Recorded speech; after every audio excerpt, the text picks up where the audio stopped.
ہم ہر معاملے میں جھوٹ کیوں بولتے ہیں اور پھر ہم یہ سوچتے ہیں کہ اللہ تعالیٰ کو پتہ نہیں چلے گا، نعوذ باللہ۔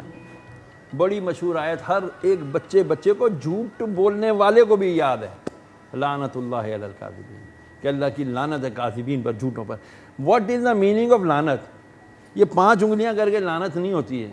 اگر ہم اس کا معنی اور مفہوم سمجھ جائیں نا تو شاید جھوٹ بولنا کم کر دیں، چھوڑیں گے پھر بھی نہیں، مجھے تو یہی لگتا ہے۔ اچھا، وجہ کیا ہوتی ہے جھوٹ بولنے کی؟ جھوٹ بولنے کی وجہ یہ ہوتی ہے، میں نے آپ سے عرض کیا نا، زبان کی لذت ہے یہ بھی، جیسے غیبت لذت ہے، ایسے جھوٹ بھی ایویں خام خواہ۔ نبی کریم علیہ السلام نے فرمایا نا کہ بندے کے منافق ہونے کے لیے یہی کافی ہے کہ وہ بات بے بات پہ جھوٹ بولے۔ سچ بات بھی بول سکتے تھے، بھئی یہ گھڑی کیسی ہے، ہاں جی یہ وہ تھی، میں وہاں فلانا گیا تھا، وہ دی تھی، وہ دی، ابے بھائی سیدھی سیدھی گھڑی ہے، کسی دوست نے دے دی، خلاص۔ کیوں بولنا اتنی لمبی کہانی سنانی جی میں وہاں گیا تھا وہاں گیا تھا، خام خواہ اپنے آپ کو بڑا شو کرنا یا وہ کرنا۔